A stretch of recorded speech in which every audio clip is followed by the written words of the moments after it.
Ok, muy bien. Muy bien, entonces, bueno, muchísimas gracias por la invitación. Para mí es un placer siempre acompañarlos en estos eventos, compartir con ustedes las actividades de naturaleza académica o investigativa sobre todos estos temas. Este, pues, es un excelente espacio de socialización, de debate y de intercambio de ideas y de propuestas alrededor de temas que tienen que ver sobre todo con incorporación tecnológica que he preparado para hoy. Se llama Prácticas Educativas Abiertas como factor de innovación educativa con TIC, tecnologías de información y comunicación. Entonces, para comenzar, a manera de contextualización, quisiera mencionar digamos, un pequeño detalle, indicando que desde sus orígenes la universidad como institución se concibió como un pequeño feudo y de hecho se ha mantenido a lo largo ya de varios siglos con esas mismas características, es decir, las instituciones educativas en general, partiendo de las universidades, son espacios cerrados, pequeños feudos, que tienen un señor feudal y una corte, que tienen unos trabajadores, unos habitantes de ese feudo, tienen una pequeña microeconomía que se desarrolla al interior. Pues, si nosotros hacemos un rápido repaso de lo que es una universidad, es básicamente lo mismo, es un rector con un cuerpo directivo, con un campus universitario en principio cerrado, lo cual pues, pueden entrar las personas que están vinculadas a la universidad, ya sea profesores, estudiantes, aunque hay, pues, de hecho, visitantes esporádicos en las universidades, igual que en los CEUs. Y finalmente, las universidades tienen sus profesores y tienen sus estudiantes y manejan sus programas académicos con sus contenidos y hacen investigación y la hacen, digamos, desde adentro en equipos que casi nunca se ven unos con otros y los trabajos son muy secretos y tal. Igual lo que pasa en las clases, lo que pasa en las aulas, se queda dentro de las fronteras de las aulas.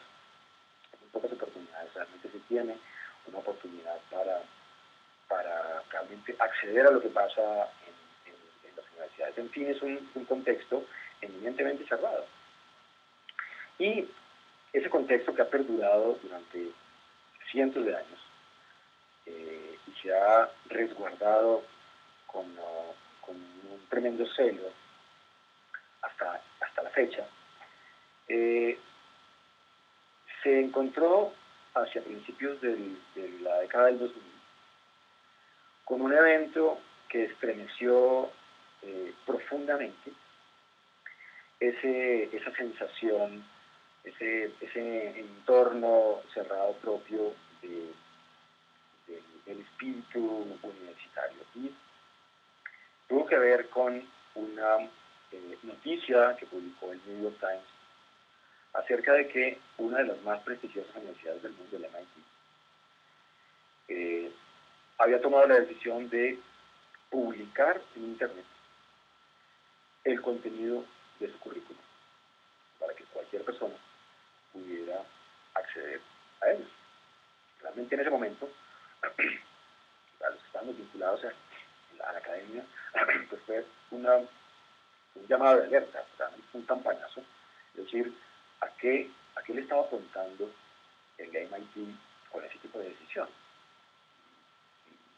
Muchos ámbitos directivos realmente entraron en crisis con relación a si eso era realmente una amenaza al feudo universitario o si era una oportunidad o realmente qué era lo que estaba pasando.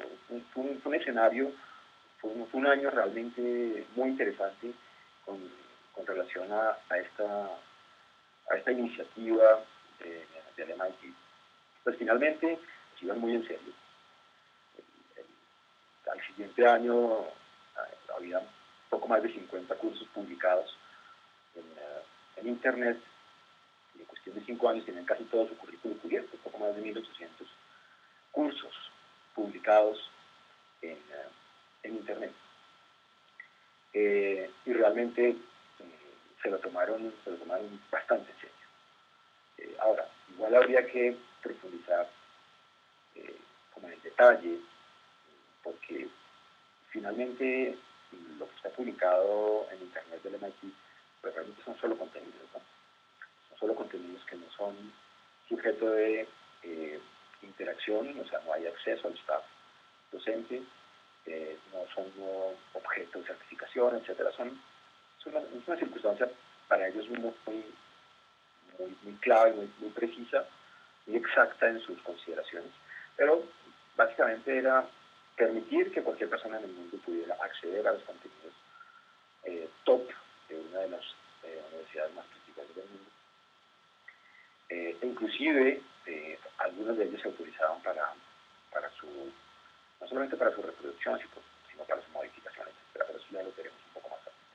Ahora, igual, el asunto fue tan en serio que tuvo o ha tenido una repercusión bastante importante en muchos contextos a lo largo del mundo. De hecho, el consorcio OpenCourseware, que es una institución internacional, hace un reporte que para este año 133 universidades de 37 países del mundo, están formando de todos los continentes, ya tienen publicados en línea 3.659 contenidos de cursos. Y lo hacen bajo una gran premisa que es muy sencilla, pero supremamente potente. Y es que el conocimiento es patrimonio de la humanidad. Y es tal vez el único bien que entre más se comparte, más crece. Tal vez este no es el único, tal vez con el amor pasa lo mismo. Para quienes tenemos familia, para quienes tenemos hijos, sabemos que a un hijo no se le da un pedacito del cariño que se le tiene, sino se le da completo. Y si tú tienes más de un hijo, pues se le da completo a nosotros. Y hay una frase, bueno, con el conocimiento pasa exactamente lo mismo. Hay una frase muy bella de George Bernard Shaw que dice que si tú tienes una manzana y yo tengo una manzana e intercambiamos manzanas, pues cada uno va a quedar con una manzana. Pero si tú tienes una idea y yo tengo una idea y compartimos las ideas, ambos vamos a tener dos ideas. Pues bien, ese es tal vez el punto central bajo la premisa de todo la tendencia de OpenCourseware. El conocimiento es el bien supremo, que es patrimonio de todos y que es preciso compartirlo para que crezca, hay que ponerlo a circular, evidentemente. Bien, eso quiere decir que tantas universidades prestando atención a ese tipo de iniciativas es una evidencia que algo muy interesante está pasando con relación a lo abierto en la educación. Pero, ¿qué es exactamente eso que está pasando con relación a lo abierto en la educación? Entonces, vamos un momentico a mirar tres asuntos que me parecen muy importantes para empezar a comprender un poco de dónde viene este tema y cuál es el escenario en este momento que está siendo representado por el asunto de lo abierto realmente en la educación. Lo primero es que lo abierto en la educación es un tema emergente. Y cuando me refiero a emergente, pues me refiero a que es un tema que está surgiendo, desde luego, que es un tema nuevo, que está por validar, es decir, muchos de sus postulados, de sus premisas, están todavía en busca de espacios de validación, de debate, de evolución, de maduración. Y también están en búsqueda, muchos de ellos, de espacios de experimentación y de ejercicio práctico que permita hacer una realimentación de esos mismos principios. Es un tema que está todavía en construcción. Hoy lo abierto en educación es un tema relacionado con tecnologías de información y comunicación. Y segundo, y tercero, perdón, que lo abierto en educación ha evolucionado con el tiempo. Ahora, yo diría que lo abierto en educación es emergente, pero no nuevo, y ahí surge pues una especie de contradicción. Como algo emergente pues no es nuevo, pero en principio no es nuevo en el estricto sentido de lo que significa lo abierto o de lo que significó en sus orígenes y lo que significa ahora. Y no es nuevo si miramos y atendemos básicamente estas fechas, es decir, sobre finales de la década de los 30 ya existía el Consejo Internacional para la Educación Abierta y a Distancia en Canadá. Y sobre finales de los 60 inicia la Open University en el Reino Unido. Es decir, estamos hablando de poco más de 70 años en los cuales se ha venido trabajando el tema de lo abierto. Es decir, lo abierto en educación no es un tema del 2000. Es un tema que ya lleva bastante tiempo en el escenario y que ha venido trabajándose de manera extensa y ardua en muchos países en el mundo por muchas instituciones. Pues digamos, el antecedente en Colombia es la Universidad Nacional Abierta a Distancia, que data de finales de los 80.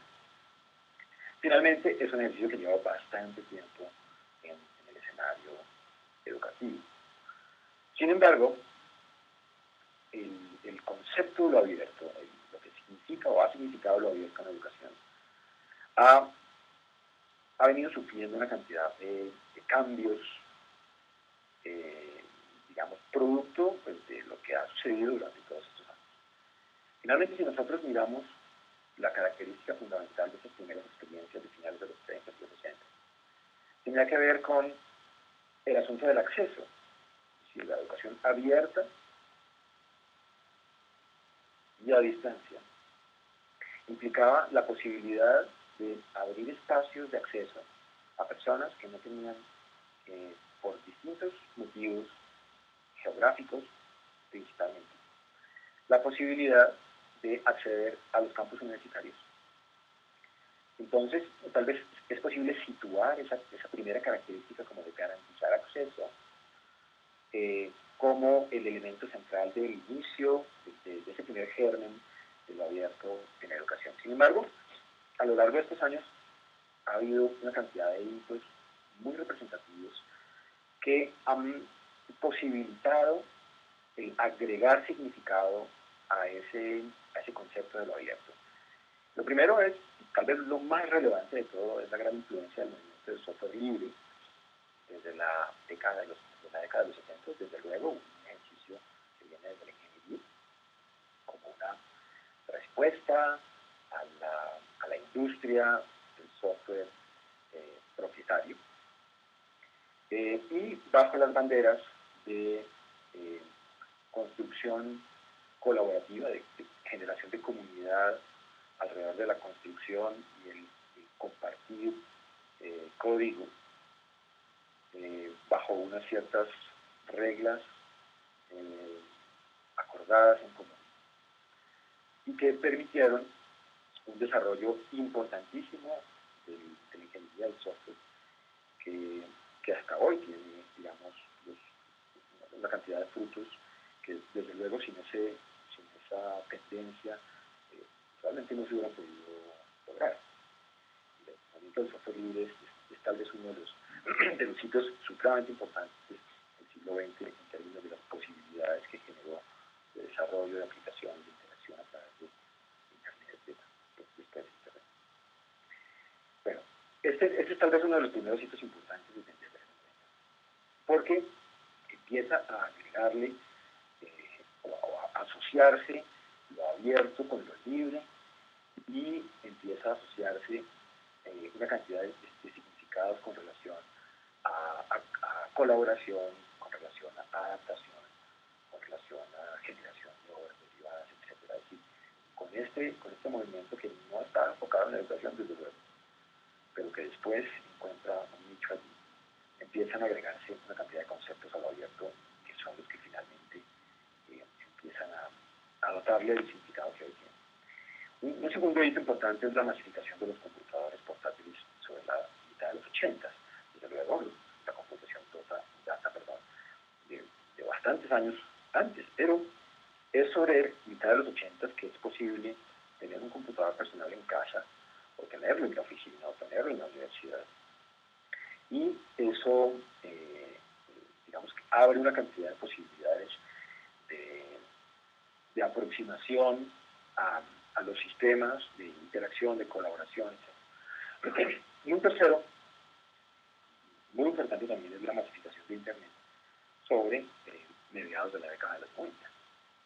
Y tal vez es esa afortunada confluencia de elementos del movimiento de software libre y las posibilidades que empiezan a manejarse con el acceso cada vez más sencillo y fácil a computación personal y a interacción a través de redes, que empiezan a darse las condiciones como para que sobre principios de la década de 2000 empiecen a gestarse la tendencia alrededor de lo que hizo finalmente MIT con el Open Code. Desde luego, pues nunca sabremos con exactitud las razones por las cuales MIT empieza o empezó a trazar este camino. Pero sin embargo, digamos, creemos firmemente que buena parte de estos tres hitos fueron la causa de las condiciones para que este tipo de iniciativas pudieran empezarse a reflejar. Y, desde luego, el impacto, la credibilidad, el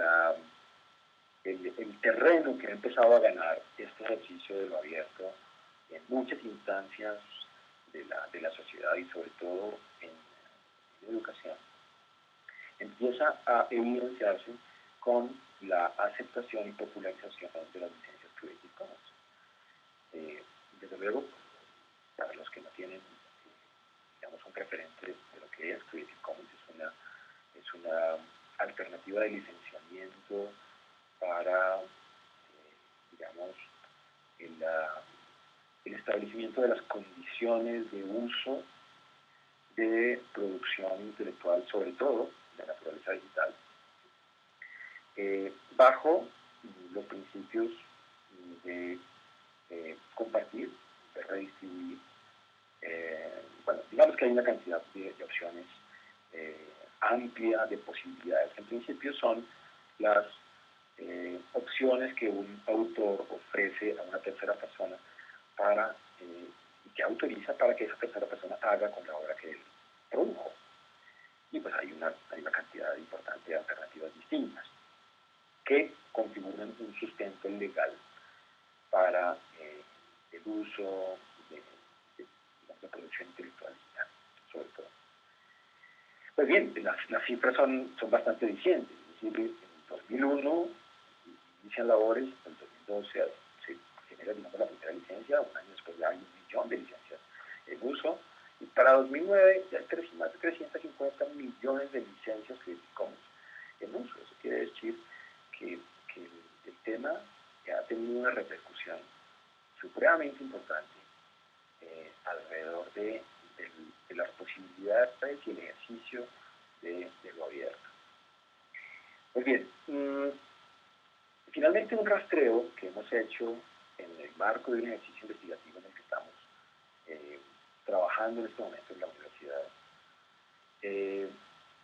precisamente sobre prácticas educativas abiertas, nos ha permitido hacer una identificación acerca de una gran cantidad de características que han sido, digamos, asociadas a lo abierto desde mediados de los 90 y que se han venido fortaleciendo hasta la fecha. Y producto de eso, pues, son una serie de características como, por ejemplo, lo abierto está todavía asociado al acceso libre, es una característica que no se ha perdido.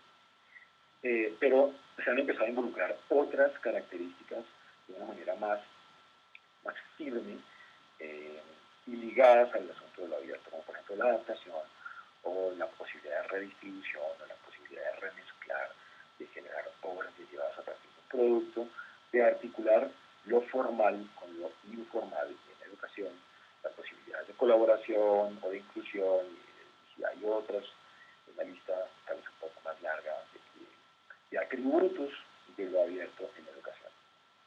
Y pues cabe anotar que cuando uno habla de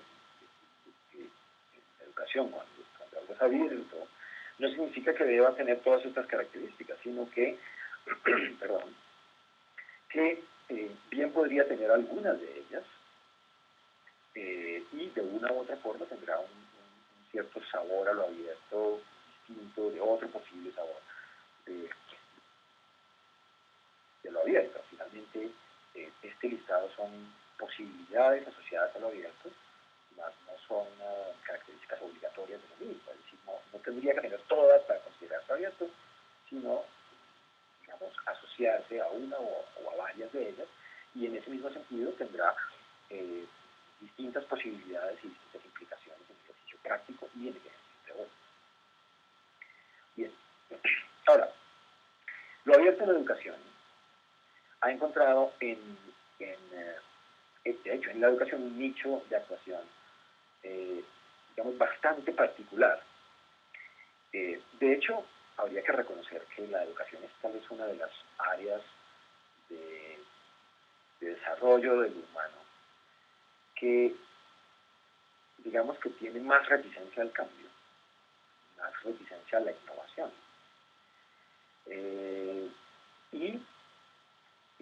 Sin embargo, a lo largo de los años, sobre todo en la última década,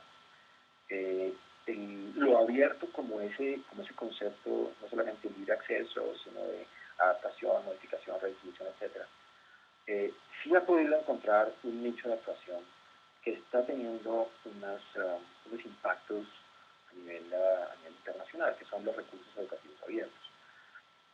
Hemos tenido nosotros hablando del tema de objetos de aprendizaje en Latinoamérica y en el mundo desde hace bastantes años. Y finalmente se ha comprendido que objetos de aprendizaje tienen que ver con este asunto de la vida, pero son en principio recursos educativos abiertos, materiales educativos reutilizables que se pueden adaptar, que se pueden reestructurar para, digamos, ajustarse a condiciones, a contextos educativos distintos. Es decir, es un tema que viene trabajándose desde hace bastantes años. Sin embargo, muy recientemente se ha terminado de acuñar el término recursos educativos abiertos, sobre todo por la UNESCO, que tal vez la autoridad internacional en este tema, digo, la entidad que ha formulado algunos documentos que vienen siendo referentes en la materia. Y, pues bueno, vamos a permitir leerles esta definición de recursos educativos abiertos. Según la UNESCO, son materiales para la enseñanza, aprendizaje e investigación en cualquier medio digital u otro, y este u otro lo pongo en rojo.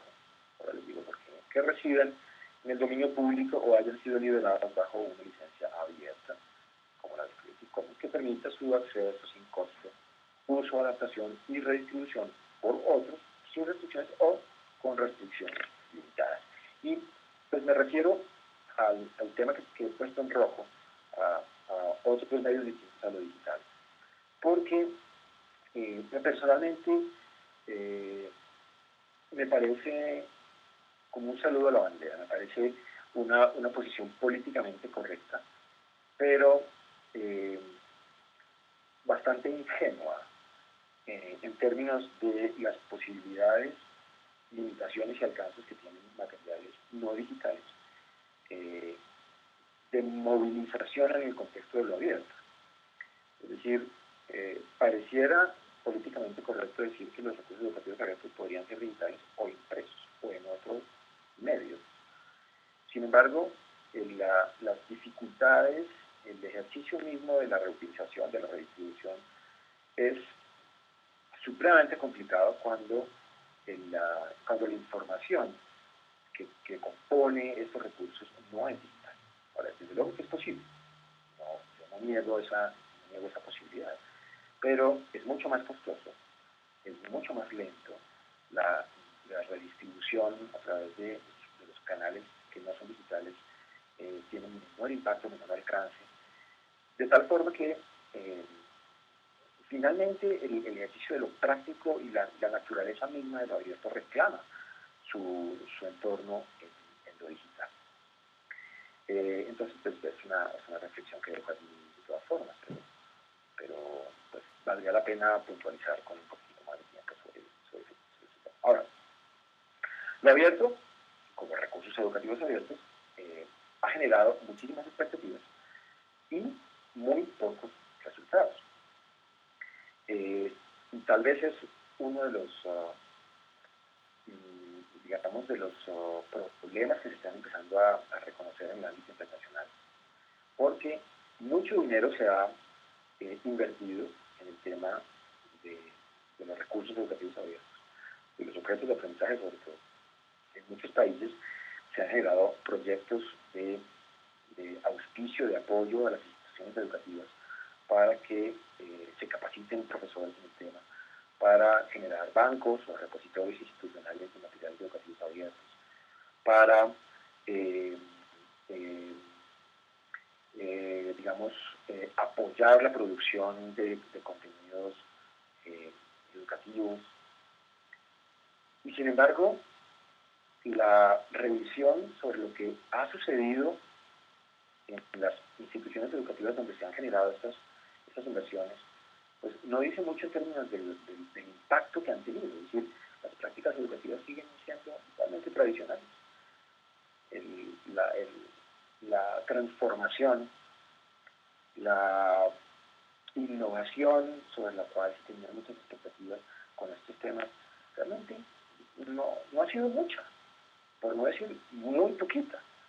Y eso realmente genera una gran frustración, no solamente en las instituciones que auspician estas iniciativas, sino en los mismos profesores y en las instituciones, desde luego, que se han metido de lleno en el tema y ven que las cosas siguen todavía iguales.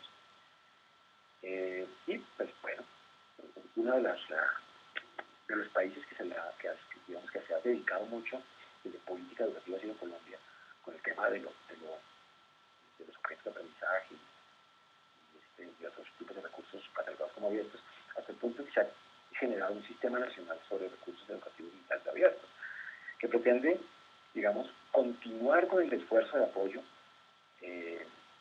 para tratar de sobrepasar la barrera del impacto que ha tenido hasta este momento.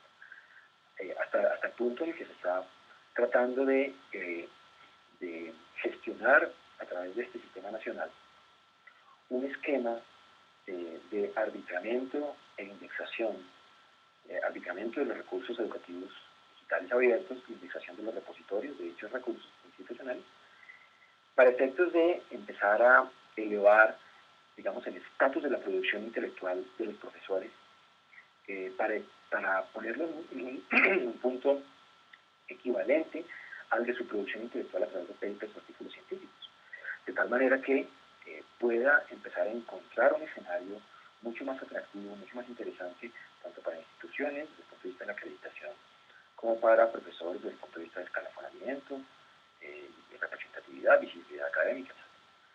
Finalmente, ha sido una iniciativa, digamos, muy valiosa, que no se debe dejar perder y a la cual se le está apuntando también con mucha decisión. Sin embargo, pues, de hecho, es evidente que trabajar sobre recursos educativos abiertos no es suficiente. Es decir, tener repositorios de materiales educativos abiertos disponibles para estudiantes y profesores no es suficiente. O producir ese tipo de recursos educativos abiertos no es suficiente. Por lo cual se ha trazado una iniciativa para sobrepasar la barrera de los recursos educativos hacia las prácticas educativas abiertas. Ya hay varias instancias, varias instituciones que trabajan sobre recursos educativos abiertos ya están proponiendo la OTAN, por ejemplo, inclusive desde la UNESCO, están proponiendo ya en dar ese salto de los recursos educativos abiertos hacia las prácticas educativas abiertas. Pero finalmente, ¿a qué nos referimos cuando nos referimos a prácticas educativas abiertas? Yo traje a colación aquí un par de definiciones, digamos que son las que más efecto, más impacto han tenido a nivel internacional. Y igual he resaltado parte de esas definiciones con rojo para identificar aquellos elementos que empiezan a ser comunes en varias definiciones que han aparecido al respecto. Entonces dice, prácticas educativas abiertas como aquellas prácticas que soportan el uso, reutilización y producción de recursos educativos abiertos de alta calidad a través de políticas institucionales que promuevan modelos pedagógicos innovadores y empoderen a los aprendices como coproductores de su propia ruta de aprendizaje a lo largo de la vida. Y pues, otra definición dice, bueno, este concepto ha venido asignándose hasta consolidarse como un rango de prácticas alrededor de la creación, uso y gestión de los recursos educativos abiertos con el propósito de mejorar la calidad e innovar la educación. Y lo que tienen en común estas definiciones, y que finalmente viene a ser el núcleo del concepto actual de prácticas educativas abiertas, es su asociación con el uso, reutilización, producción de recursos educativos abiertos. Es decir, se está asociando en este momento el concepto práctica educativa abierta a aquellas acciones, aquellos procesos que tienen que ver con el uso, producción, reutilización de contenido educativo abierto, lo cual es un reduccionismo absolutamente inaceptable. Así lo diga la UNESCO, así lo diga la OPAL. Asociar el concepto de prácticas educativas única y exclusivamente con el asunto del uso, la producción y la utilización de contenido educativo es francamente inaceptable, porque el concepto de práctica educativa es un concepto muchísimo más amplio. Y es un concepto que incluye, o que debe incluir, por ejemplo, como práctica educativa la enseñanza, como práctica educativa la evaluación, o el diseño curricular, o la planeación didáctica, o la gestión educativa, o la investigación formativa. Es decir, hay una cantidad de prácticas educativas que no tendrían por qué estar asociadas a el concepto de recurso educativo abierto. Algunas, digamos que sí, pero no es posible asociar este concepto única y exclusivamente a lo que tiene que ver con uso, reutilización, producción de recursos educativos abiertos. Entonces, bajo esta digamos, afirmación, bueno, hemos empezado a hacer algún tipo de rastreo desde el punto de vista de la investigación que hemos estamos adelantando en la universidad sobre prácticas educativas abiertas, alejadas del asunto del uso, producción, reutilización de recursos educativos abiertos. ¿Sí? Hemos encontrado que desde el punto de vista de la enseñanza como práctica educativa, se han empezado a dar algunas iniciativas, algunas experiencias muy interesantes que empiezan a recoger parte de aquellas nociones de lo abierto sobre los cuales conversábamos hace poco. Todos esos elementos de posibilidad de acceso libre, adaptación, colaboración, etc. Todo ese listado de cualidades propias de lo abierto están empezando a incorporarse en el ejercicio de la enseñanza. Hay algunos antecedentes ya muy reconocidos y documentados desde 2007, 2008 en Canadá y Estados Unidos con los cursos de Dale Wiley, con Alex Kouros, Stephen Downes y Joe Siemens, que producto de esas experiencias se ha acuñado el término de MOOC, el Massive Open Online Course, y que está empezando a ser, digamos, planteado como un escenario muy alternativo de enseñanza abierta, en términos de, desde luego, posibilitar el acceso, es decir, todavía se mantiene ese ejercicio de lo abierto, esa noción de lo abierto, perdón. Y la enseñanza abierta procuraría generar espacios donde cualquier persona pudiera ingresar a esos espacios de enseñanza, pero bajo un modelo o bajo unos principios muy distintos de los que se aplican normalmente en ejercicios de lo virtual o de formación en línea.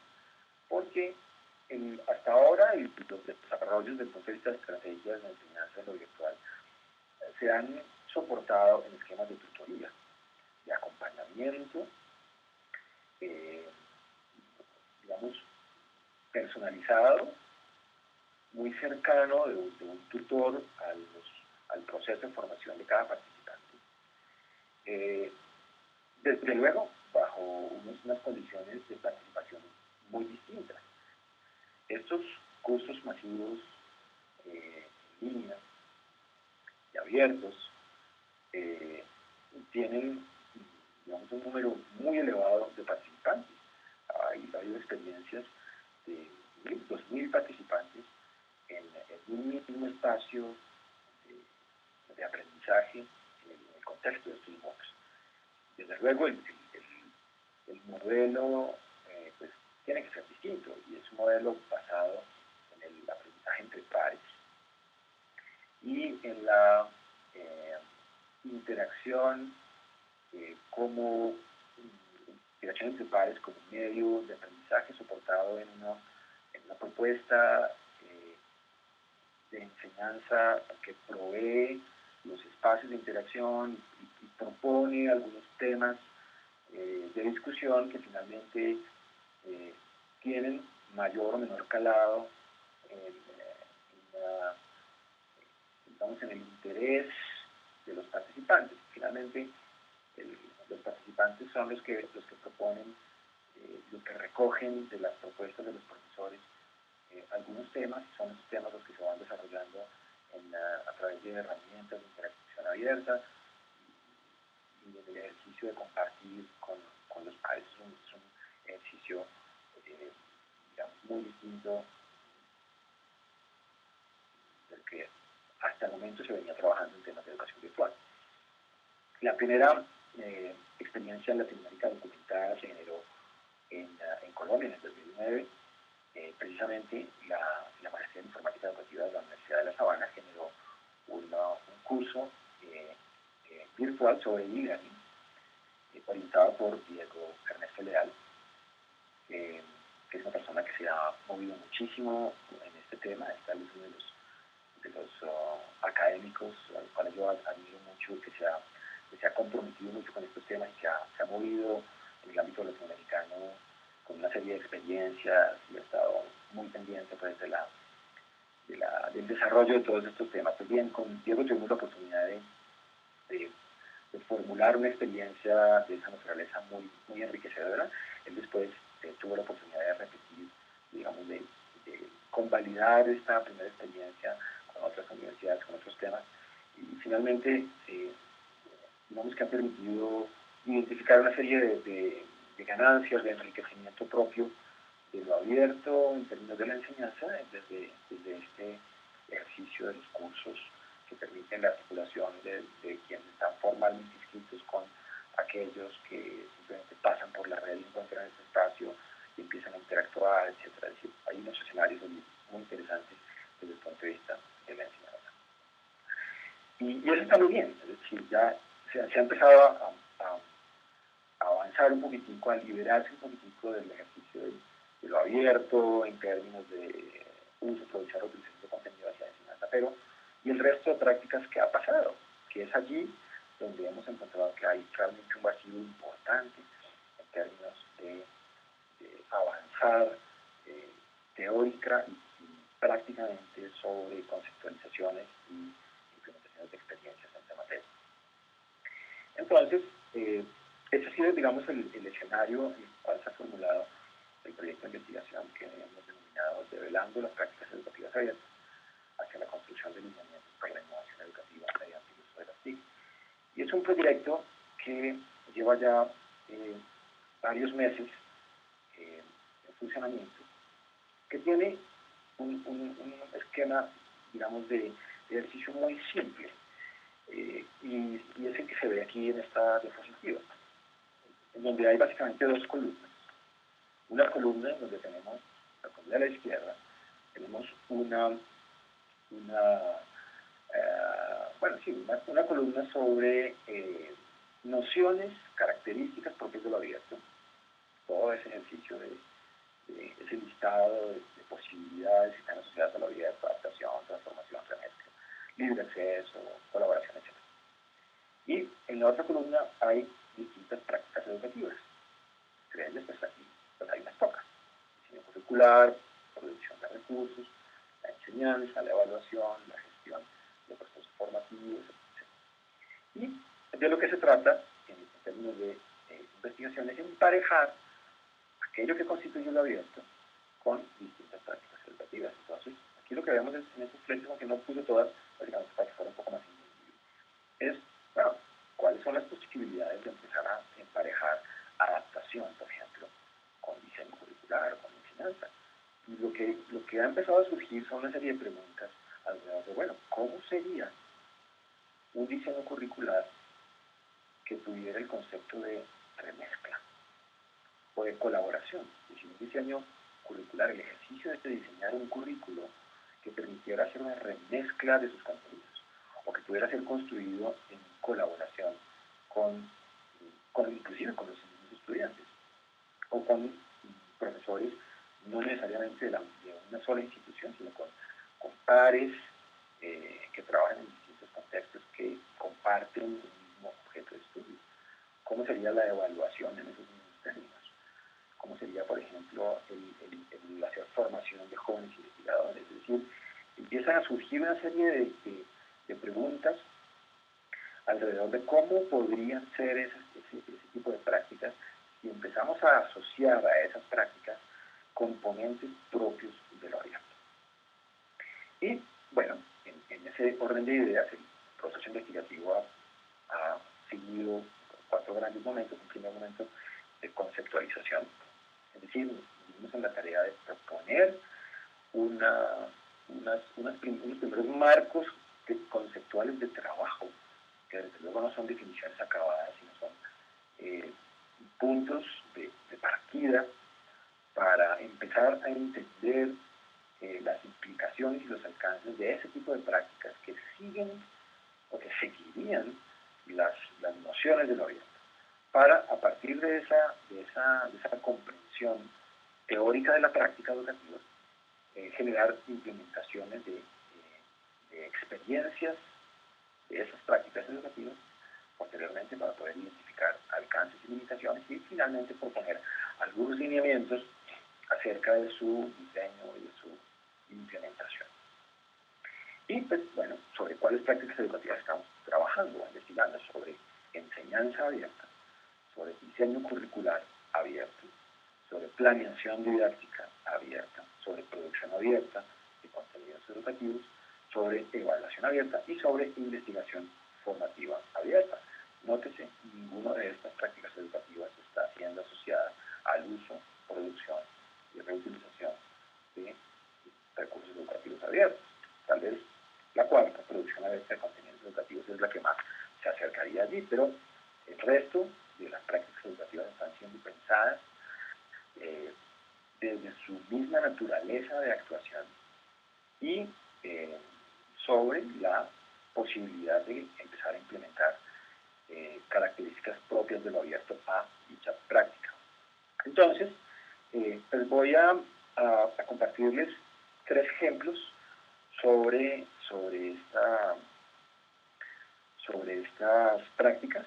Un primer ejemplo es la evaluación abierta, que lo hemos definido en estos términos, es decir, es el proceso de verificación y realimentación de los aprendizajes, que se realiza de manera colaborativa, mediada por herramientas de acceso libre, en la cual los profesores producen o adaptan recursos evaluativos y los estudiantes adaptan y remezclan dichos recursos para efectos de generar para sí mismos una evaluación que responda a sus necesidades personales y de contexto. Algo así como lo que se vería en este dibujo. Entendamos entonces la evaluación abierta como en el centro. Yo voy a tratar de poner aquí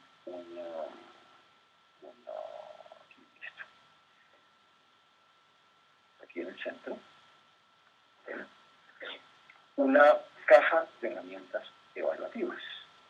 Digamos, el ejercicio de la evaluación como práctica educativa de forma abierta se basaría en la existencia de una caja de herramientas evaluativas que tiene aquí adentro una serie de recursos evaluativos diseñados por los profesores y los profesores, en términos de colaboración, que sería uno de los asuntos de la noción, una de las nociones asociadas al abierto que entra aquí en juego, los profesores pueden modificar aquellos recursos que están, digamos, catalogados, instalados dentro de esa caja de herramientas evaluativas y pueden, a partir de esos elementos, generar unas obras derivadas. Eso quiere decir que el profesor puede verificar los instrumentos evaluativos que han diseñado otros profesores, adaptarlos y generar otros instrumentos distintos ajustados a las condiciones de tipo de estudiante o de objeto, del dominio del conocimiento, etcétera, etcétera. Es decir, es un ejercicio de modificación y de colaboración, de adaptación y de colaboración por parte de profesores.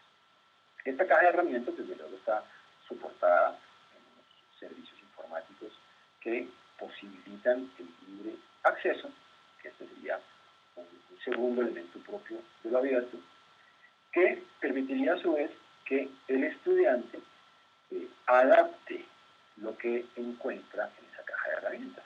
La adaptación aquí sería otro de los elementos propios de lo abierto.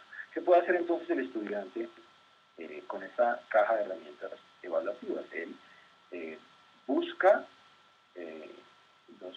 los temas propios de su experiencia formativa, temas de un curso, por ejemplo, y busca las alternativas de evaluación provistas por su profesor, de tal forma que él decide o propone sobre un X tema que se le evalúe de esta forma, sobre otro X tema que se le evalúe de otra forma, que sobre otro X tema que se le evalúe de otra forma, de tal manera que él genera una evaluación personalizada y tendría injerencia sobre el qué y el cómo ser evaluado. Habría que mirar si el asunto del cuándo también entra aquí a ser parte de lo que el profesor puede disponer. Ahora, este tipo de prácticas, desde luego, son prácticas que nos resultan incómodas, por no decir más. Es apenas de esperarse que la dinámica propuesta en una práctica educativa abierta como esta genere un tanto de escozor en el ambiente académico. Básicamente porque los profesores no estamos acostumbrados a ceder tanto control, a relegarnos en el esquema de poder en el cual nos hemos situado desde siempre en el ejercicio de la relación estudiante-profesor. Este tipo de propuestas, desde luego, generan reacciones, y algunas reacciones bastante efusivas, algunas a favor, algunas en contra. Desde luego, es apenas de esperarse. Pero, finalmente, estas reacciones nos indican, o nos han empezado a indicar que vamos por buen camino. Es decir, que porque si no estuviéramos generando transformaciones y cambios que puedan estar conduciendo a generar transformaciones más profundas de cara a la innovación, pues estaríamos básicamente en el camino equivocado con esta investigación. Finalmente, están empezando a darse una serie de condiciones que están posibilitando digamos, la aparición de de cambios en algunas de estas prácticas. Un segundo ejemplo que quiero compartirles es la producción abierta de contenidos educativos como práctica educativa, la producción de contenidos educativos de forma abierta, definida como un proceso distribuido que involucra el diseño y la elaboración de recursos educativos digitales, no necesariamente abiertos, caracterizado por la participación colaborativa de personas geográficamente dispersas, quienes tienen la posibilidad de aportar, sugerir e inclusive modificar o adaptar los insumos y o subproductos de un proceso de producción. Y esto se vería más o menos así. Al respecto, bien valdría la pena mencionar que cuando hablamos de producción de contenidos educativos, normalmente estaríamos enfrentados a tal vez tres posibilidades que históricamente se han venido implementando dentro de las instituciones educativas.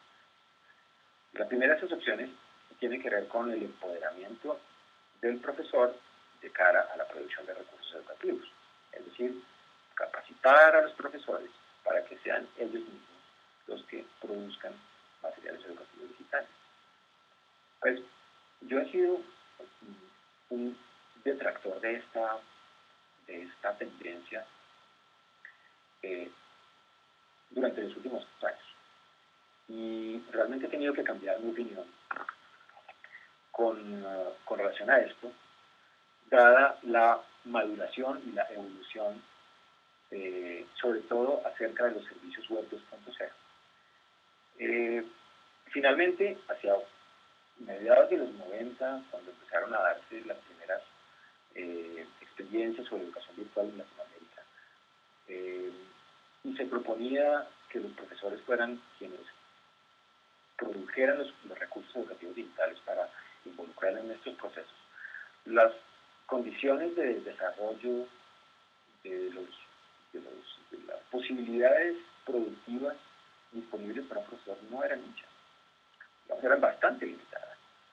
De tal manera que los esfuerzos sobre capacitar profesores en esa época para que produjeran recursos, pues bien produjeron una buena cantidad de recursos, pero independientemente de que la calidad de los contenidos fuera idónea,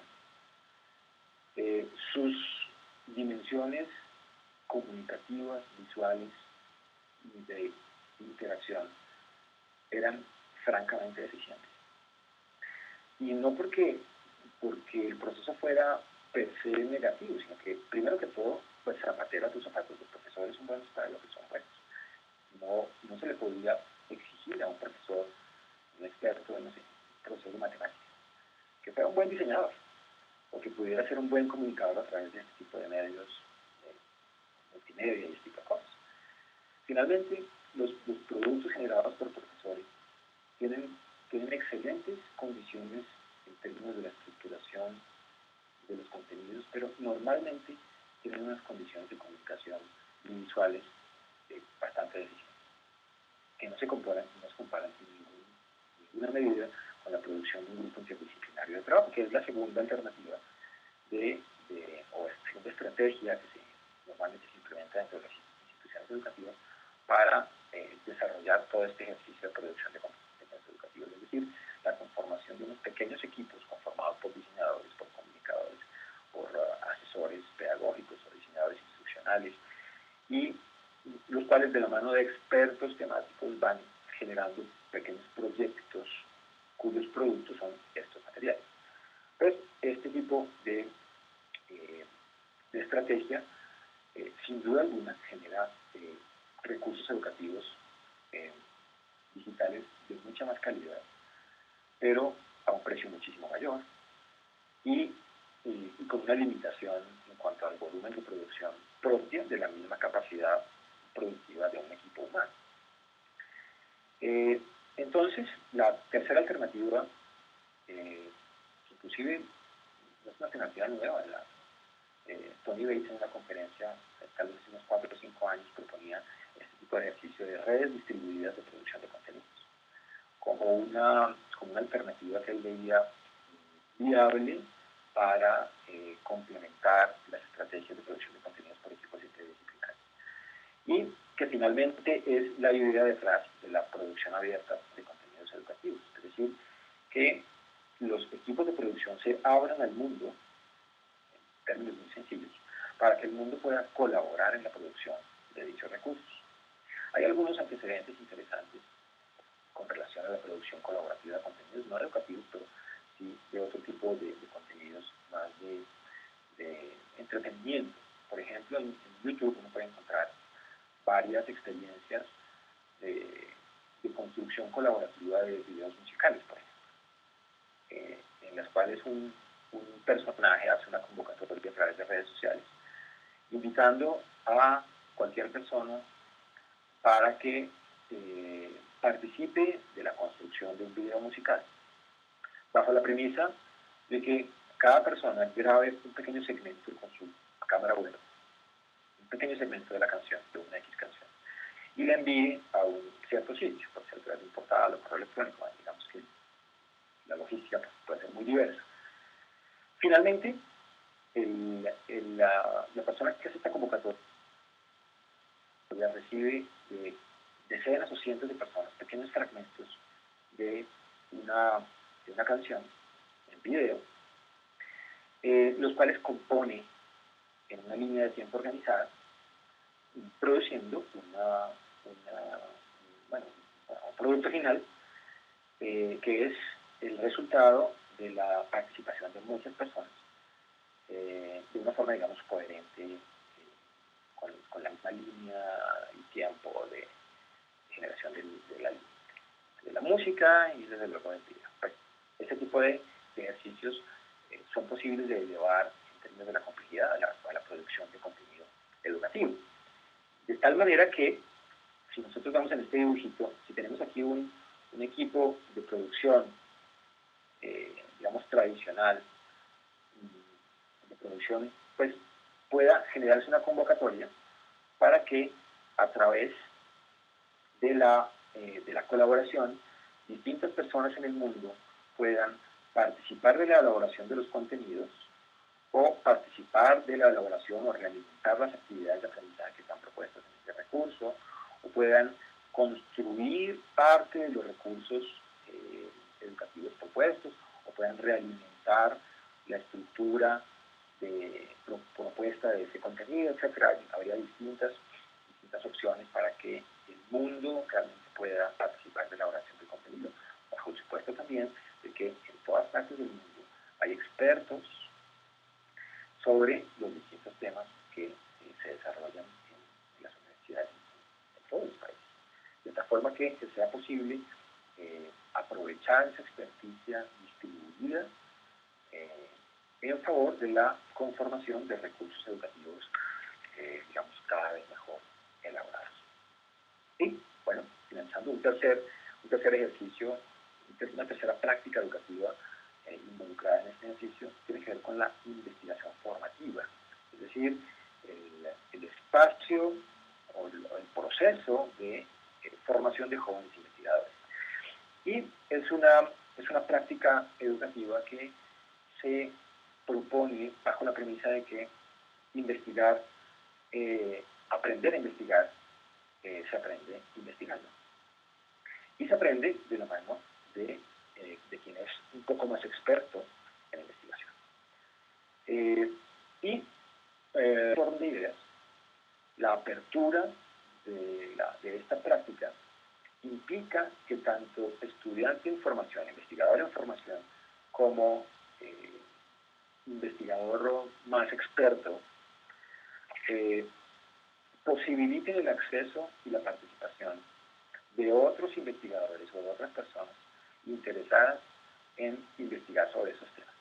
Normalmente, los espacios de investigación formativa están ligados hacia programas de maestrías o doctorados. Y esos procesos de aprender a investigar se dan de la mano de estudiante y director de tesis. Pues, con esto lo que pretendemos es que el proceso de investigar, cuál es el escenario para aprender a investigar, y todas las acciones involucradas en este proceso de investigar, desde la estructuración del proyecto, desde la conceptualización alrededor de lo que se hace en el proyecto, desde el diseño de las experiencias e intervenciones, desde la aplicación de instrumentos, desde el análisis de la información, desde la escritura colaborativa de documentos propios de esos investigativos, puedan ser realizadas por más personas que solo el estudiante y su director de tesis. De tal forma que empiecen a gestarse espacios en los cuales realmente la investigación pueda nutrirse de la experiencia y de las expectativas de muchas personas a lo largo y ancho del mundo. De hecho, este proyecto de investigación que estamos adelantando es un ejemplo de investigación formativa abierta desarrollado en la maestría en informática educativa. De tal manera que en un esquema como este, el mundo, realmente las personas, digamos, bajo una convocatoria que hacen los investigadores, el grupo de investigadores, investigador senior y varios estudiantes puedan generar unos espacios de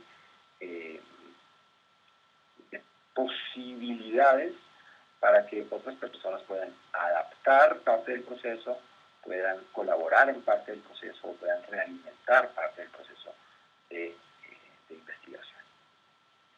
Y se ha, digamos, trazado de esta forma, y de hecho, este es un espacio el cual yo quiero aprovechar para invitar para cualquiera de ustedes que esté interesado en acercarse un poco más sobre la investigación en prácticas educativas abiertas a participar de este proyecto. De hecho, hemos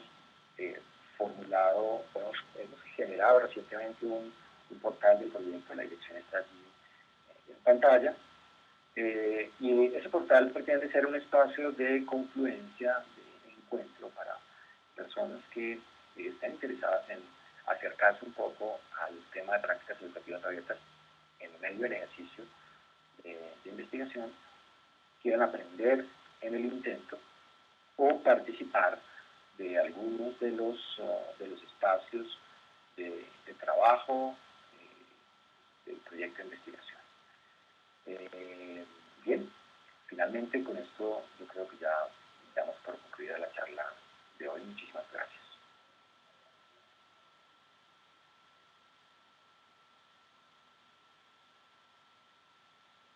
Gracias, profesor. Como esperábamos, han sido superiores las expectativas, o sea, lo que usted ha hablado de las expectativas que nosotros teníamos. Ha hablado de temas para nosotros un poco novedosos sobre cómo sería la evaluación en estos procesos de prácticas educativas abiertas, no tanto como novedoso, sino un enfoque diferente al que normalmente uno lee. Y entonces, bueno, ha llegado el momento de abierto. Aquellos que deseen preguntar, por favor, levanten la mano y le damos entonces la palabra. Si alguien desea hacer alguna pregunta, estamos entonces en el tiempo de debate. Abiertamente pueden. Vamos a ver, hay una persona por allí preguntando. Bueno, es nuestra coordinadora de Universidad Virtual, la doctora Grisel Saca, quien lleva un tiempo trabajando con esto de prácticas educativas abiertas. Grisel tiene el micrófono abierto. Pueden preguntar.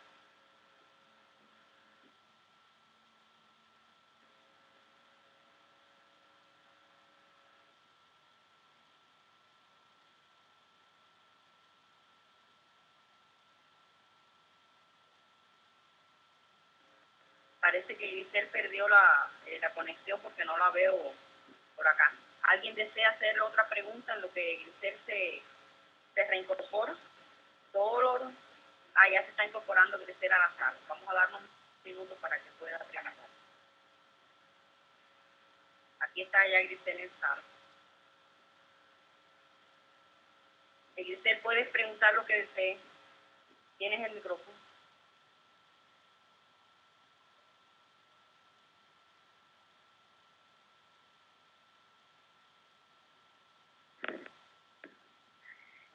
Sí, bueno, me desconecté momentáneamente cuando iba a hablar.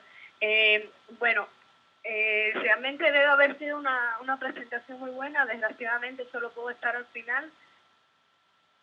Y por tanto mi pregunta va a ser esencialmente saber y que usted nos dé alguna recomendación, puesto que ya en la Universidad Virtual tenemos alguna experiencia con todo lo que es el aprendizaje en red, la producción de recursos educativos, que como usted bien dice, no hemos obtenido los resultados que quisiéramos. Que nos den recomendaciones de cómo empezar a afrontar este proceso de prácticas educativas abiertas, y queríamos empezar precisamente por algún curso tipo MOOC, conducido por nosotros mismos, y luego empezar a preparar a los profesores de las universidades médicas de nuestro país para que empezaran a explotar este tipo de práctica, de actividad. Entonces, en esencia es eso, que usted nos deja algunas recomendaciones de cómo empezar a realizar esos procesos de prácticas educativas abiertas. Bueno, siendo muy difícil hacer una recomendación puntual sin conocer bien el contexto de aplicación, una recomendación que sí podría hacer sería empezar con cosas sencillas. Es decir, bueno, las prácticas educativas abiertas tienen un poco de sencillas, eso es verdad. Sin embargo, el espíritu detrás del concepto de práctica educativa abierta necesariamente debe conducir al cambio, debe conducir a la transformación de esas prácticas educativas. Cuando detrás de la práctica educativa viene el concepto de libre acceso, de adaptación, o de remezcla, o de redistribución, o de colaboración, estas nociones son disruptivas, si lo podemos llamar así, es decir, generan escenarios muy poco familiares al ámbito de lo educativo. Y esos escenarios muy poco familiares siempre generan espacios de incertidumbre y generan miedo en términos generales, porque proponen dinámicas a las cuales no estamos muy acostumbrados.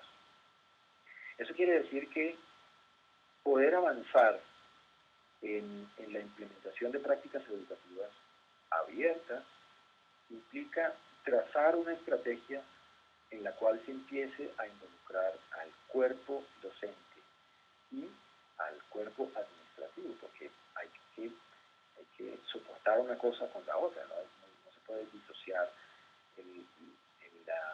el aval institucional a ese tipo de experiencias. Hay que empezar a entrar de forma progresiva. Tal vez una puerta que se abre para iniciar esa progresión tiene que ver con espacios como los MOOCs, que de una u otra forma plantean actividades o dinámicas distintas, pero no tan drásticas, que siempre generan pues, algunos asuntos que son bien distintas a la dinámica, digamos, tradicional de lo virtual. Pero uno podría empezar a involucrar más profesores, a familiarizar a la institución con experiencias de esta naturaleza, para ir básicamente ganando terreno y asimilando los alcances propios de este tipo de experiencias y asimilando las limitaciones propias también de este tipo de experiencias. Generar experticia, generar experiencia institucional, experticia personal, para ir pasando a otros espacios que puedan ser mucho más, digamos, ¿qué palabra lo podemos poner adecuada?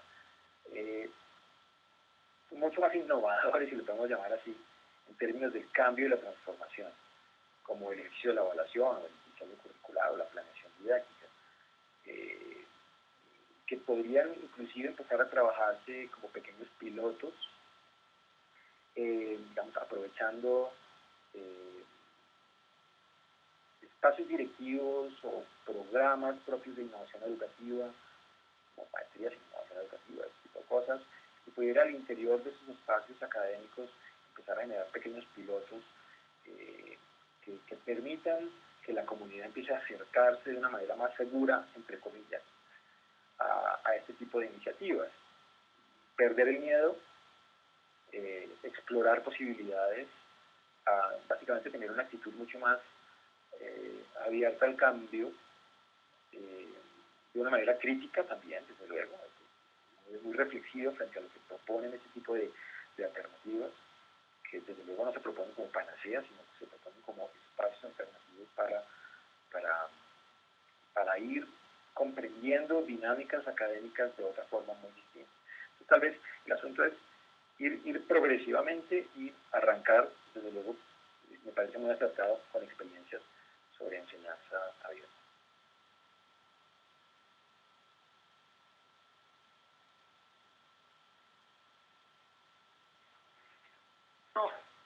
Ramiro Dubiri, de Venezuela, destacado profesor, muy innovador, de Bolivia. Ramiro Dubiri, de Velasco, de Bolivia, por favor, puede hablar. ¿Me escuchan? Sí, correcto. Adelante. Bueno, profesor, un privilegio haber compartido su disertación. En realidad yo estoy siguiendo desde hace tiempo los avances que tiene Colombia, en particular Diego Leal. He hecho un par de cursos abiertos con él. Bueno, por lo que he entendido, la propuesta de ustedes es una educación para todos y hecho por todos, ¿no? Me gustaría saber qué apoyo ustedes tienen institucional a nivel del Ministerio de Educación, autoridades de universidades, para estar en este proceso de cambio, ¿no? Que de cierta forma es difícil. Y si tienen algunos otros proyectos más para plantear, digamos, algunos posgrados a nivel internacional, que sea diseñado y elaborado y gestionado también por universidades. Entrar ya en ese proceso de coproducción. Muchas gracias. Bueno, muchísimas gracias por sus palabras. De hecho, sí, el proyecto de investigación surge en el ámbito de un proceso de investigación profesoral en la maestría en informática educativa de La Sabana. Sin embargo, ese proyecto de investigación empieza a tomar un vuelo distinto en el marco de una convocatoria de proyectos de investigación del Ministerio de Educación Nacional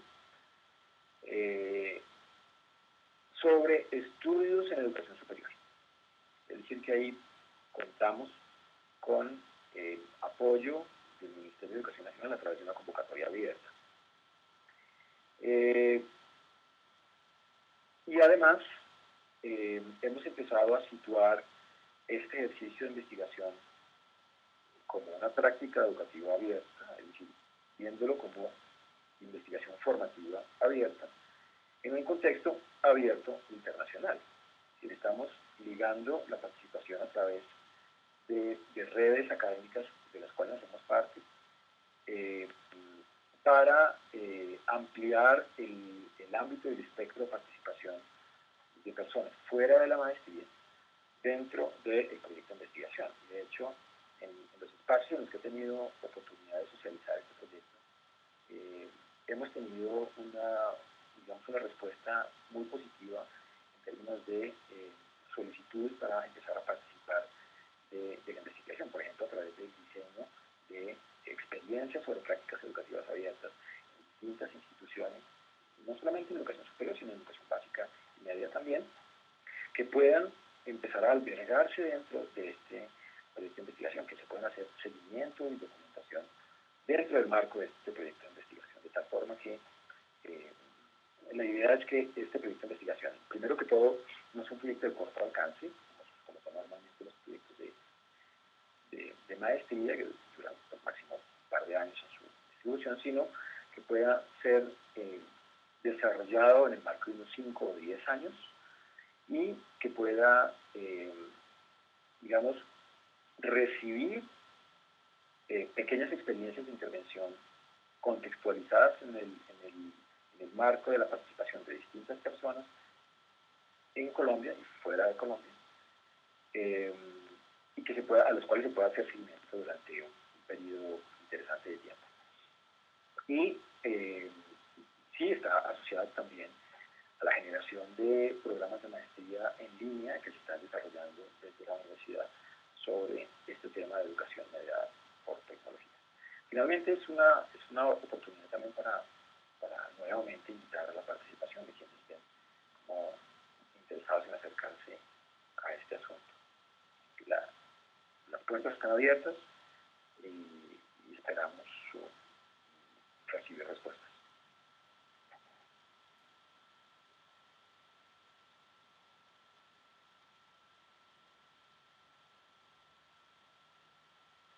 El profesor Omar Miratía está pidiendo también la palabra. Le damos la palabra entonces al profesor Omar Miratía de Venezuela. Bien, muchas gracias, doctora Gisela. Buenos días, profesor Andrés. Felicitaciones por la excelente disertación que nos acaba de mostrar. Me ausenté por un momento y no sé si me lo perdí, espero que no, pero si no, pues hago la pregunta, espero que no la haya respondido antes. ¿Considera usted que formando equipos de trabajo en las instituciones de educación universitaria podríamos impulsar la creación de materiales educativos abiertos, objetos de aprendizaje para nutrir los repositorios en el ámbito internacional? Muchísimas gracias y feliz día. Ok.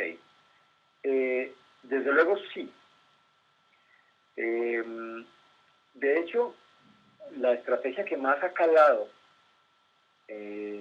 institucionalmente hablando es la creación y fortalecimiento de equipos interdisciplinarios de trabajo para la producción de recursos educativos abiertos.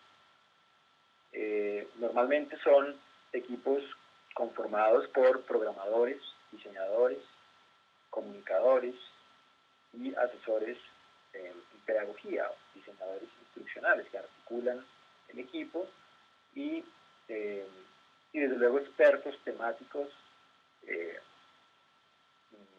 conformándose, digamos, un equipo alrededor de la producción de contenido. Ha sido hasta ahora la estrategia que mejor ha funcionado. En términos de la calidad del recurso de una forma integral, en distintas dimensiones, no solamente en la dimensión del dominio de conocimiento, de la estructuración de un recurso educativo alrededor de la experiencia de formación, mediante la interacción de una persona con este recurso, sino en términos de la calidad comunicativa, visual, de interacción e informática, es decir, el desempeño propio del recurso, ya sean en dispositivos móviles o en computadores personales, etc. El hecho de que se configuren estos equipos interdisciplinarios garantiza también digamos, la implementación de procesos productivos que puedan seguir normas de calidad y que puedan, digamos, generar procesos de arbitraje. Y, digamos, parte de lo que se está persiguiendo en este momento, que lo mencionaba en la presentación, es que en este momento las universidades, casi el único ejercicio válido, reconocido de producción intelectual para los profesores es la escritura de papers o artículos académicos y científicos, ya sean de reflexión o derivados de proyectos de investigación. Y no hay reconocimiento de la producción intelectual por vía de la construcción de materiales educativos digitales, que puedan ser parte de apoyo para la enseñanza en el aula o que puedan ser parte de estrategias de trabajo independiente o un ejercicio un poco más autónomo del estudiante. No hay un reconocimiento de esa producción intelectual, lo cual es triste desde muchos puntos de vista, porque el ejercicio de producción de este tipo de recursos educativos ni se compara en términos de complejidad y de esfuerzo de confluencia de talentos con escribir un paper académico.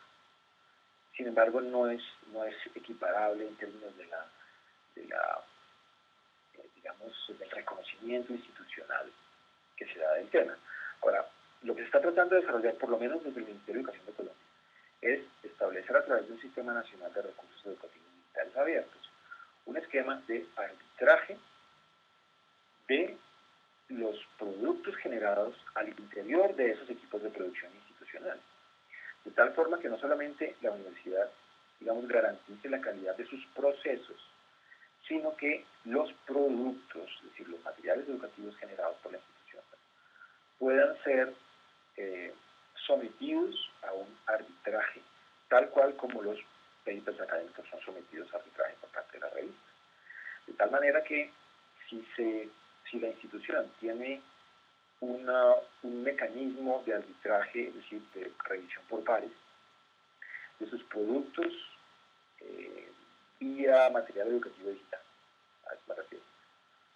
Y esos procesos de arbitraje están sólidamente documentados, pueda el Ministerio de Educación Nacional indexar los repositorios institucionales en los cuales cada institución tiene catalogada su producción intelectual por vía de los materiales educativos digitales. De tal manera que, sí, es una estrategia que cada vez toma más fuerza en la creación de estos equipos de producción. Desde luego, hay que tener en cuenta que estos equipos de producción hacen costosa la producción de contenido digital, pero también la hacen de mejor calidad. Y si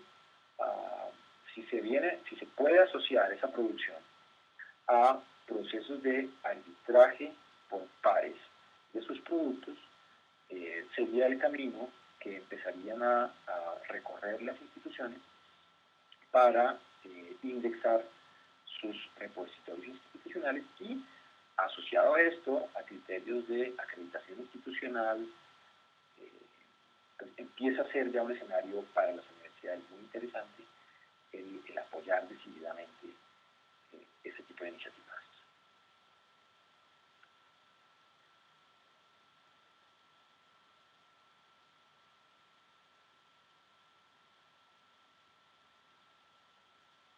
¿Alguna otra persona desea hacer preguntas?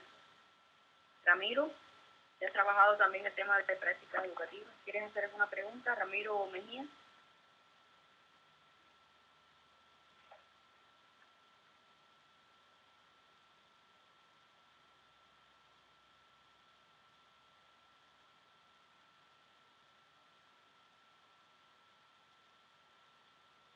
Quería hacerle, para no ocuparle más tiempo, una pregunta. Se ha hablado sobre la evaluación en este marco de prácticas educativas abiertas, que es prácticamente una evaluación cooperativa, o sea, una evaluación personificada de construcción colaborativa. Todos venimos de una evaluación tradicional y trabajamos en una evaluación exactamente tradicional. Y en esta escuela tradicional, bueno, la evaluación es certificativa. Ahora, en estos procesos abiertos no juega ese rol, o sea, no es un proceso certificativo, sino que más bien, a lo que entiendo, es un proceso donde la persona se vale de esta evaluación para reconstruir y construir su aprendizaje. Ahora, la pregunta es la siguiente: ¿qué experiencia tienen ustedes en este tipo de construcción de evaluación colaborativa? ¿Dónde nos puede orientar que podamos leer un poco más sobre esto? Muchas gracias. Pues mira, el asunto es que apenas están construyendo esas experiencias de evaluación abierta.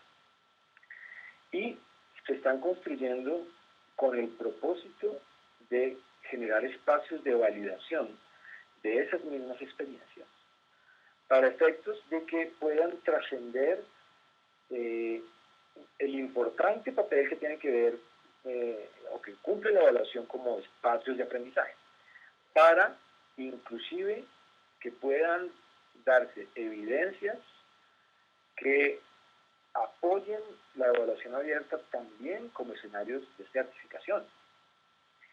que todavía no se tienen definidos en principio, porque todavía no existen implementaciones suficientes que, desde luego, evidencien la confiabilidad del sistema para efectos de certificación. Pero es parte de lo que se está precisamente trabajando con las implementaciones de evaluación abierta en este momento. Y, digamos, la documentación y el seguimiento de las experiencias que se están llevando en el tema son las que permitirían empezar a generar evaluación y seguimiento de las mismas procesos de evaluación abierta de cara a proveer evidencias para que el sistema discrimine la confiabilidad de este tipo de evaluación en términos de certificación. Entonces, pues básicamente lo que se está construyendo en este momento son experiencias que conduzcan hacia allá. Realmente es muy poco. Si tú me preguntas por literatura sobre eso, yo te podría decir, no he encontrado. No es que no haya, no he encontrado, que es muy distinto.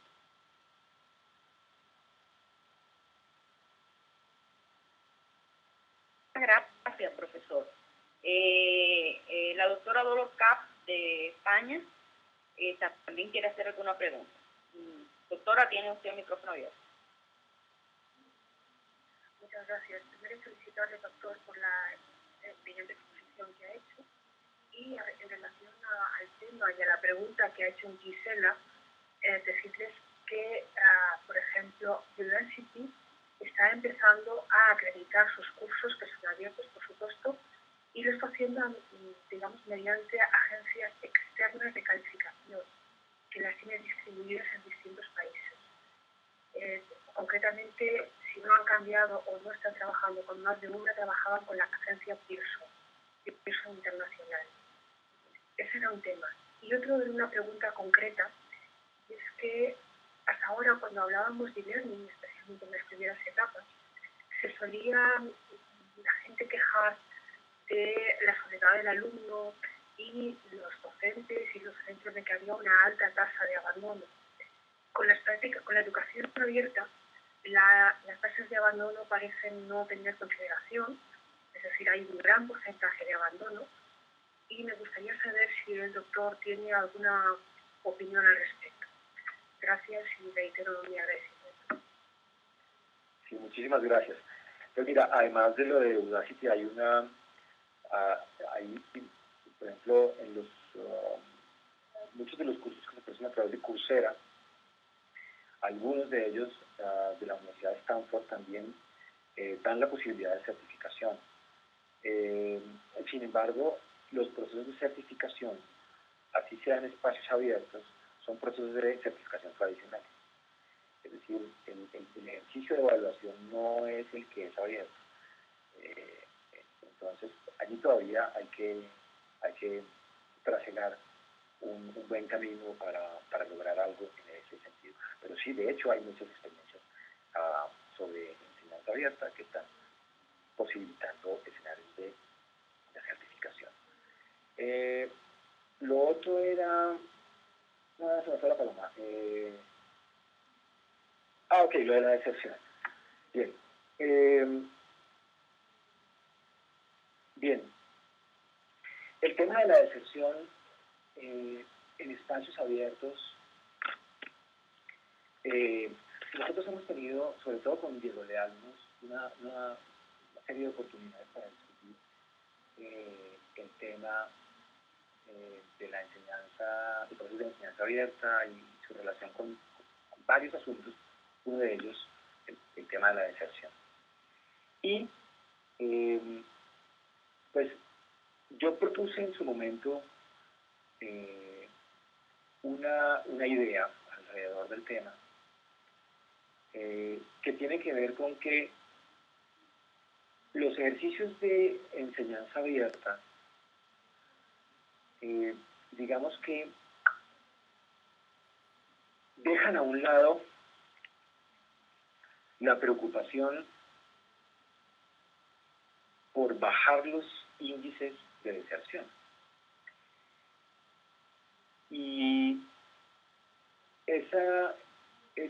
esa poca preocupación que se tiene sobre ese tema tiene que ver también con que los indicadores de deserción no necesariamente están ligados ni con la calidad del curso ni con lo que se espera del aprendizaje. De hecho, en la educación formal, los índices de deserción son muy importantes, porque la educación formal tradicional tiene como propósito la certificación,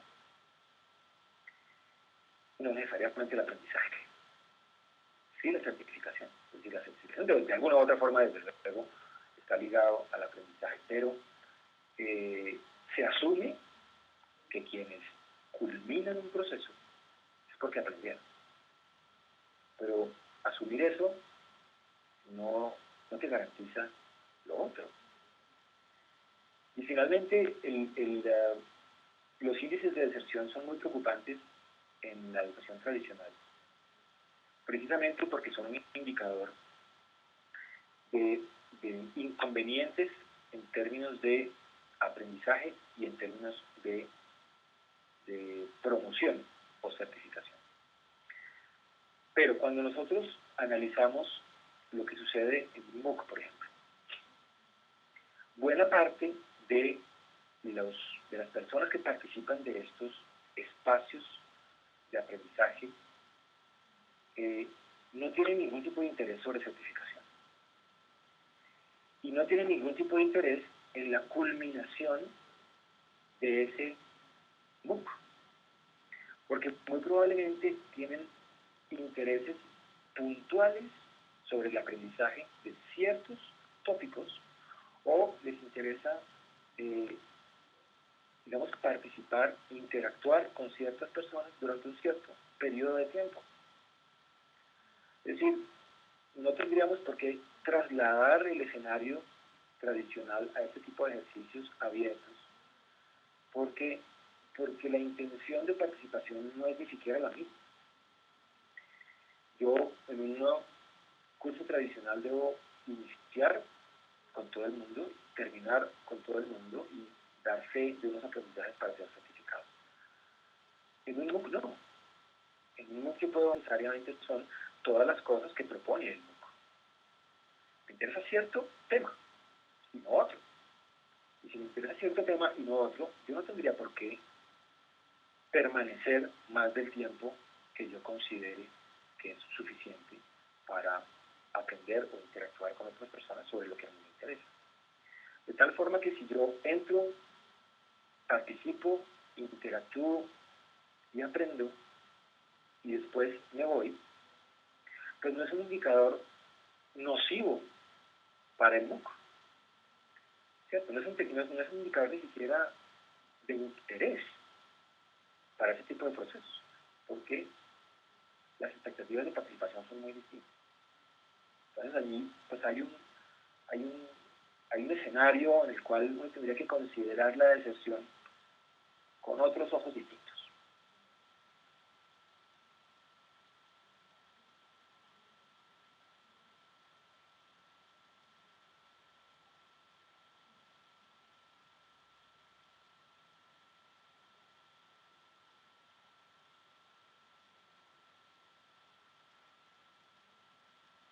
Está muy movida la discusión. La doctora Dolor Cap está pidiendo de nuevo la palabra. Doctora, ¿tiene usted el micrófono? Gracias, Gisela. Gracias, profesor, por la respuesta. Pero la educación abierta sería interesante que fuera extensible a todas las etapas de la educación. Y sin embargo, yo entiendo que la potestad de abandonar o la potestad de aprender lo que uno quiere, eso ya es cuando se tiene un aprendizaje previo realizado, es decir, sería simplemente para etapas de educación superior. ¿Hay alguna experiencia que ustedes conozcan, lo que ustedes hayan realizado, que afecte a otras etapas previas a la educación superior? Pues parte de las experiencias que estamos en este momento implementando sobre enseñanza abierta se están enfocando hacia educación media. Sin embargo, todavía no son suficientes como para poder concluir algo al respecto.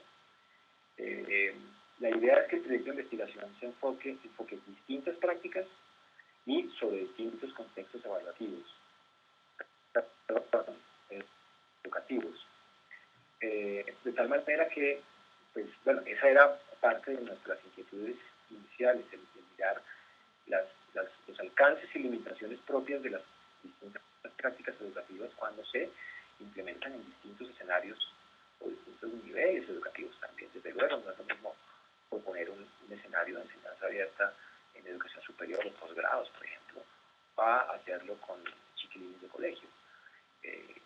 Sin embargo, no tendríamos por qué tener una postura de entrada contraria a que eso tenga bondades sobre el proceso de aprendizaje, porque no tendríamos evidencia contraria, de tal forma que parte de las experiencias que en este momento están trazándose básicamente se enfocan hacia abordar esos escenarios distintos.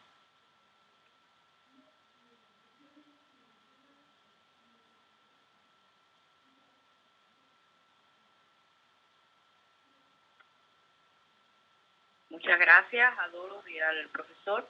¿Alguien desea hacer alguna última pregunta para no prolongar mucho la estancia del profesor que amablemente ha accedido a dar esta conferencia? Una última pregunta. ¿Alguien desea hacer una última pregunta?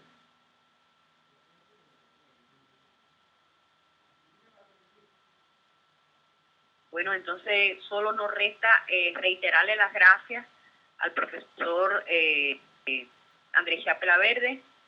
Dentro de un rato vamos a tener disponible el link de recuperación de la sala y anunciar que a la 1 de la tarde continuamos estas sesiones con el tema de tendencias educativas por la mesa de España. Profesor, si usted quiere decir algunas palabras finales, suyo el micrófono. No, pues de nuevo agradecer la invitación que me han hecho para compartir estas ideas, estas experiencias, y reiterar de nuevo mi invitación para participar de estos espacios que pretenden ser una ejemplificación del discurso de lo abierto en términos de la investigación. Muchísimas gracias a todos y que pasen un muy feliz día.